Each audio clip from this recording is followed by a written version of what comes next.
an area native business park home, and a testimony. All that and more coming up now on Joy in the City True Stories. Joy in the City is a program highlighting people and organizations having an impact in our city. All too often, we hear about the problems and the dysfunction in our culture, but we are coming with a different approach as we take a look at the good things going on right here in our community. I'm Bethany Marshall, and you're about to see what God is doing in our city.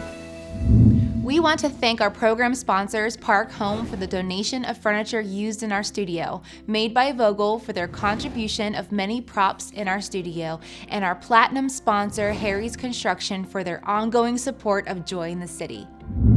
Once a month, we're highlighting a native business in our community who still exists today. This month, we're talking with Park Home, a family-owned store based in Central PA since 1940. This local entity is well known in our community, and their name is mentioned on each broadcast for their donation of furniture used here in our studio. Our correspondent, Teresa Miller, discusses the store's longevity with the leadership of Park Home.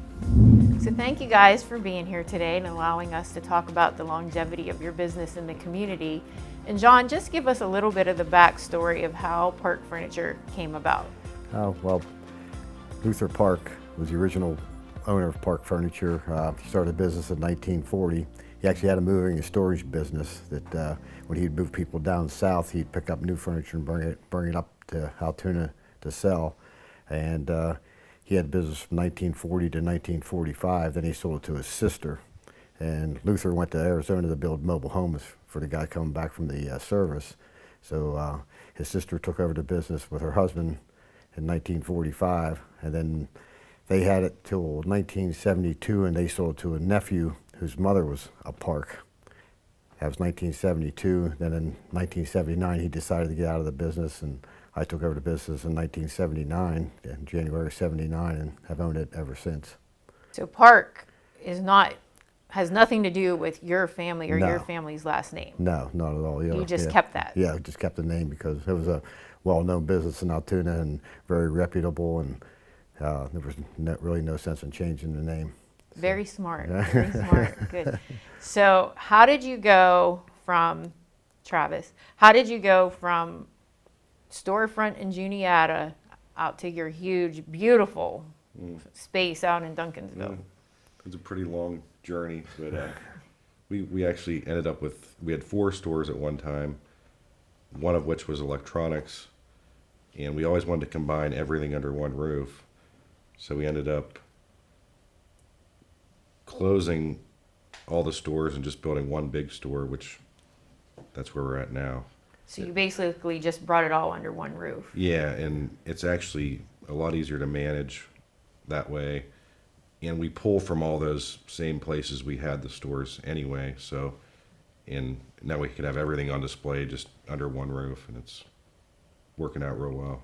Yeah. And Matt, are you the techie of the family? How did the electronics end come in? I guess so. Yeah, I mean, Travis and I both were at one time until he, sort of got full time into the furniture business. But when we got out of college, we started Park Audio, which was mainly car stereos and remote car starters, to begin with, and that evolved into home theater and TV sales and things like that, and eventually evolved into home security.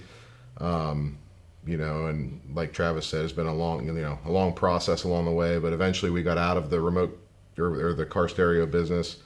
We're now out of the home theater business, and we're strictly doing Park Security, strictly does security systems, fire systems, access control cameras for commercial and residential. So we now, after all the changes and things over the years, we now have Park Home, where we sell furniture, mattress, and appliance, and we have Park Security, where we do our security systems and things like that. So, and in that, you guys are constantly evolving with that. I talked to you earlier, and I remember years ago calling and wanting to get an automatic car starter for my car, and that's not even on the table anymore. We don't do it. Some places do, but it's few and far between anymore, because a lot of the cars now, these days come with them installed from the factory. So, I remember the years, geez, we'd sell hundreds of those things, especially around the holidays. As soon as it got cold out, we'd start getting calls. But that slowly died down over the years as the cars that people were buying had the remote car starters already installed. So that went away, and then you're constantly, you think, okay, we can't do car starters, so now what is the up and coming thing? Well, luckily when we were younger, we were involved in, we had so many different businesses, that we kind of we never wanted to have all our eggs in one basket. So we were always, doing different things, and we're entrepreneurs. We're always looking for new opportunities and things like that. So, but over the years, we've kind of, some things have fallen off, and other things it's just been a conscious decision of, hey, we want to focus more on, certain things. So I feel like we're in a really good spot now because we've got, we're more focused. We know what we want to do, and so it's been good. Furniture, mattress, and appliance has always been constant, though. Right. Well, that was what I was going to say. Like, everybody's always replacing furniture, Yeah. so that kind of stays the same. And we've Yeah. been selling that since 1940. Yeah. So, Yeah. But I Park mean, has. it does change a lot over time, but people still need a mattress, appliance, or furniture. What was it like growing up in a family business? Was this what you dreamt for yourselves, or? No, the last thing I always said I was never going to do this, and here I am. But it's been good. I mean, I'm glad. We're happy we did it. Yeah. And they were growing up, they always told their mother, "We think we're going to work like him." I know, because having your own business is a lot of work. Right. I've learned that in interviewing over the past several Yeah. weeks, that it is endless. It's a 24/7 Yes. job. For 42 years, I worked at least 65 hours a week minimum. I mean, I was just a minimum of 65 hours a week for 42 years. And are you still doing that? Not quite as much. You've passed that on to these guys, right? We finally got them to take off Fridays under protest. Yeah. You guys are keeping him young, though. Yeah. Yeah. When we were doing this studio, kind of on a low budget, really, and I contacted Travis, actually, and asked him if he would be willing to kind of barter with us and let us pick out a few items of furniture for our studio and get us started, and we would give you guys some advertising in return. And it was the smoothest thing I have ever done. Like, I was actually nervous to ask him. I felt bad. And he treated us so great when we went in that store. It was like, you just tell me what you want. He put no limits on us, and we're grateful for that. Very grateful and very pleased. And our studio is beautiful, and it's because of you guys helping with that.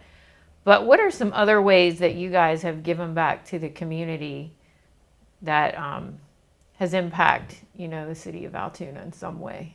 We do believe in, giving back. That's one thing, that our dad has always done and that we've kind of carried on too.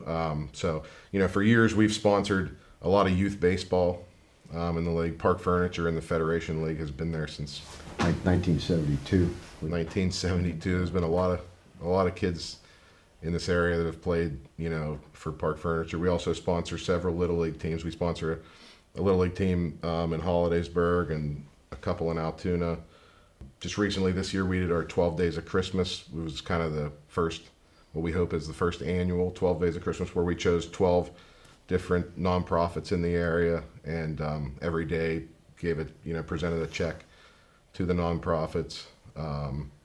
We also believe in volunteering our time. I serve on the board of directors for the Chamber and the Pennsylvania Burglar and Fire Alarm Association, and several of our employees are on committees at the Chamber and things like that. So We donate furniture to some local charities too. Mm-hmm. Yeah. And I think when you are a hometown business, local, been here, 80 some years, you kind of enjoy giving back to the community that's helped you grow. Absolutely. I've found that out. Yeah. Yeah. So, in interviewing several people, COVID has kind of wreaked havoc on the restaurant business last year. And I think that, and I'm going to ask you this, Travis, because of the furniture end of things, how did that affect the furniture business, because my understanding is it actually picked up. Like restaurant dining went down, but people were spending their money. At first, we were shut down for 2 months, so we had no idea what was going to happen. When they tell you to shut your business down and walk out the door, you don't even ever imagine that could happen. So, and then you don't know where's the revenue going to come from. I mean, how do you pay the bills? I mean, just like the restaurants, I'm sure. How do you keep your employees? Yeah, I mean, what are they, I mean, it was just total chaos with very little direction from the governor, in my opinion. But then and then we were shut down, and Lowe's and Home Depot are there selling appliances and advertising them, yet we're considered non-essential for some reason. You walk into Home Depot or Lowe's, it's wall-to-wall people, and we weren't allowed to be open. I mean, yeah, their parking lots are jammed, and we can't be open. Yeah. It's just So we totally unfair. Yeah, we didn't agree with that. But then once we did reopen, it was just like total. I mean, we had so many people coming in the door; it was unbelievable because the demand was so pent up because they couldn't go buy furniture for 2 months, and they're sitting around their houses because they're told to stay home. So they want new furniture. Plus, a lot of them are getting unemployment and Stimulus. It's been like that for a year now, and the manufacturers can't keep up. I mean, the supply chains are broken. Now they say the manufacturers can't get people back to work because they're making more money on unemployment. I mean, it's just one thing after another. There was a foam shortage. I mean, it's just... There was the Suez Canal. Yeah. I know. It was like everything that could hit you. And so now when you order furniture, it takes several months to even get Yes, it. but we've been ordering stuff for stock, so we constantly our warehouse is jammed right now. Mm-hmm. But some things, if you special order, do take much longer than they used to. Yeah. So you're on the upswing now. You're out of the ditch, and Yeah, for now. yeah, for now. you know. Well, hopefully for a while, for 80 more years, right? Yeah, and the community did great. I mean, they really supported us. Yeah, I think people came to us to buy because they realized That what, was- what happened. Yeah. So Yeah, I think so too. When we were allowed to reopen, I mean, the support we got from the community was incredible. So That's awesome. Yeah, That is- and I think a lot of them saw what was going on with the national chain stores and started to plus all the talk of things that were being made overseas and all that stuff. And I think that buying local really came to the top of people's minds again and reminded them how important it is to support your local businesses because they're the ones that do support the community. So yeah, we were very grateful for the response we got from the local Right. community in that respect. Is your furniture made in the U.S.? a lot of it is. Like what we're sitting on right now is made in Tennessee. Interesting. Yep. Well, guys, I'm so glad that you came to do this interview with us today, and glad to see that things are getting a little better. Yeah. Getting a little better for you. Yeah. And we really, really appreciate all that you do for the community and what you did for Join the City. Thank you so much. We appreciate it. Thanks for having us. Thanks for having us. Appreciate it. If you know a person or organization impacting our city, we want to hear about it. You can contact us at 814-944-1948 or by email at stories@jointhecity.org. Today's Platinum sponsor is Harry's Construction, whose motto is, "If you can dream it, we can create it."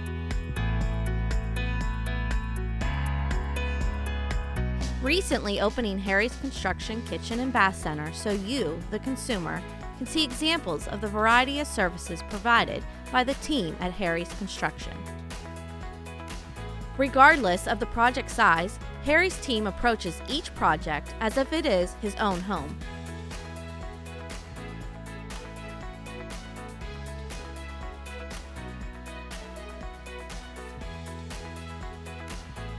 Be sure to visit Harry's Construction Kitchen and Bath Center at 114 Main Street in Bellwood.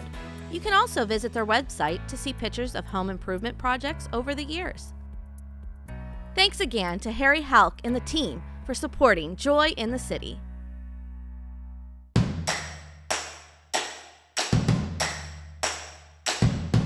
Made by Vogel is a father and son business that produces high-quality handmade wooden products such as cutting boards, bowls, bottle stoppers and more.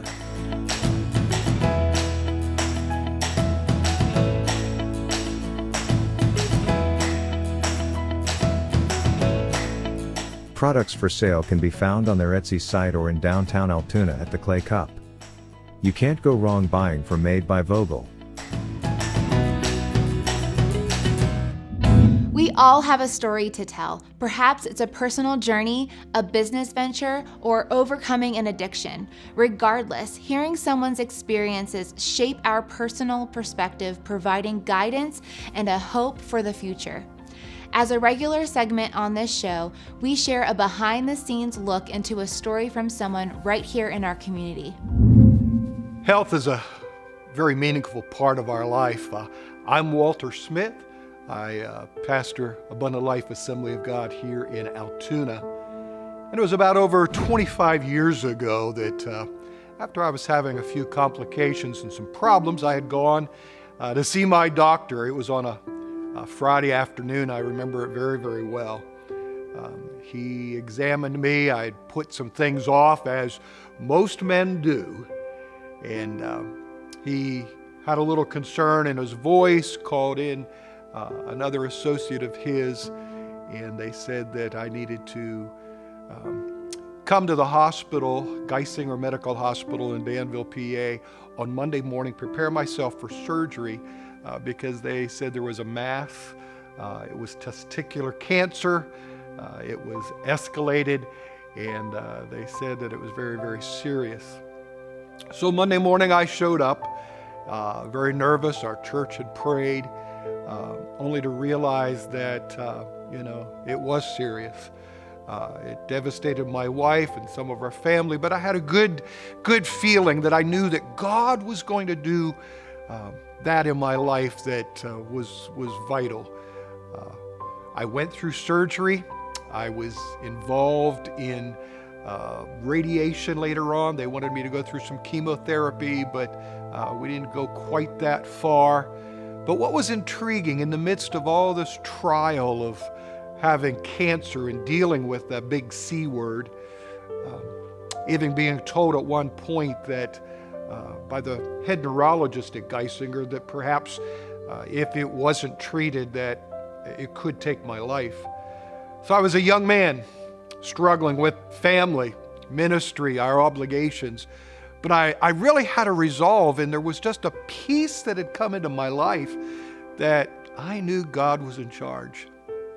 It was during that time and the stay in the hospital that I really believe I understood a little more clearly why I had gone through that particular trial in my life. And many of us do. You're watching this and you join in and enjoy the city on a constant basis, and I hope that through the testimonies that you're lifted up and edified, because all of us go through situations in life and we question. Sometimes we never know the answer why, but other times we do learn. It was during my stay in the hospital that I was in a bed adjacent in the hospital room with an older gentleman that also had gone through a cancer surgery. I had to laugh because it was after about 3 days from my surgery, and before I really even went into the radiation aspect of it, that he looked over at me and he says, we had learned each other's name. He said, "Walter," he says, "I understand you're a minister and you've had a number of the ministers come in and pray for you." And he says, "I'm really impressed by that," and it lifted his faith. So he asked what my dad had done, and if my dad had been a minister, and I just chuckled because I said, "No, my dad was not a minister." My dad was a number of years older than my mom, but my dad had served 10 years in prison of a 25-year sentence before he ever met my mom. But in the conversation with this gentleman in our next bed, he asked, "What did your dad do?" And I told him that that time he had been a construction worker, and I said that he had served in prison for a while. And this gentleman spoke up and sat up in his bed. He says, "Well, I had been the warden of Rockview State Penitentiary near State College. And I chuckled because I said, well, that's where my dad spent 10 years of that supposedly 25 years prison sentence. He got out after 10 years, but he spent 10 years of it there. And the gentleman looked at me, he says, well, so many men came through his 35-year service as the prison warden. He says, but what is your dad's name? I said, well, his name was Walter Ellsworth Smith. Just like that, prison warden laughed and he says, old Smitty, he says, your dad was part of the prison softball team. He played second base and shortstop. I said, yeah, that was my dad. And then he said he worked in the laundry at the prison. I said, yeah, that was my dad. And then tears began to flow in his eyes, and he says, I've been out of church for a long time. He had gone to a Presbyterian church, but he said, I really needed to reconnect. And he says, to hear that one of the inmates that served under him and that he was in charge of, to hear that one of the inmates had gone on to have a son become involved in the ministry just blessed his heart. We communicated a little bit after my hospital stay and a little later, only to find out that he did get plugged back into his church. And sometimes we really don't understand why we go through what we go through in life. We don't understand the trials and the tests. And at first, I did not understand why I had to go through cancer, only to be healed. Went through the radiation, was sick as a dog for the first 30, 45 days. Our church at that time was so supportive of us. But then to understand that God had placed us and allowed me to share my testimony with a man who really needed to make a reconnection and a relationship with Jesus Christ, it was worth all of that. Even though there was the uncertainty, the discomfort of going through it, today I'm completely cancer-free and had been ever since I went through that radiation, which also surprised the head neurologist of Geisinger, who is of the Muslim faith. And I was able to be a testimony to him for months following my surgery and my follow-ups. So when we go through things in our life that we don't understand, got to understand that God is ordering our steps. And I just praise him today for all that he's done for me. He's a good God. So whatever you're going through, would you trust him? Don't come to a conclusion before he's brought you through the entire completion of your trial. And through it all, can we praise him for his goodness to us in sickness and in health? God bless you. Have a great day. Kick off summer by joining faith-filled believers from all across the city for Saturate Altoona. This is a free summer worship series unifying believers throughout our community. You're invited to join worshipers every Sunday night during the month of June at Heritage Plaza, beginning at 6:30 p.m. You'll hear from 12 different faith leaders of several denominations and musicians from many churches. You don't want to miss Saturate Altoona every Sunday night in June at Heritage Plaza in downtown Altoona. As we close out today's show, here are a few thoughts from our director, Troy Ferguson. Don't dismiss the flippant. Sometimes we have ideas that come across our mind, and I refer to them as just a flippant idea. It's nothing that you really think about, you haven't put a lot of time into it, but you're just going about your day and you have this crazy idea, and many times we dismiss those. And my point today is to say, don't dismiss those flippant thoughts, those flippant ideas. Let me explain why. Just this week, I was working on something early in the morning, and the thought came across my idea to contact a few of my friends about an idea. And I wanted to get their input, their thought on it, and maybe how we could collaborate or even work together on something. And literally, I didn't put any more thought into it. I didn't pray about it. I didn't fast about it. This wasn't something that I was digesting in my mind on should I do this, shouldn't I? It was just a flippant thought. I talked to my assistant and I said, hey, I have this idea. What do you think about it? She said, yeah, go for it. Look into it. So I contacted a few of my friends who are creative people, and I said, here's an idea I have. What do you think?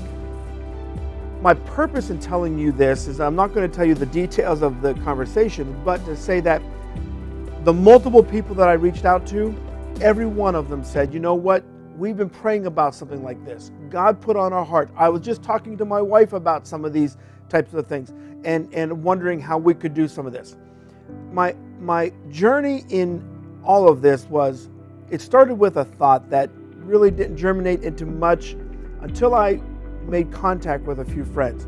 When I did that, God opened up some doors of collaboration, of ideas and creativity that just blossomed from that point. Matter of fact, I had long conversations with friends of mine throughout the day about these ideas, and it all started with just a flippant thought. You know, the Bible tells us in 1 Corinthians 2:11, for who knows a person's thought except for the spirit of that person, which is in him?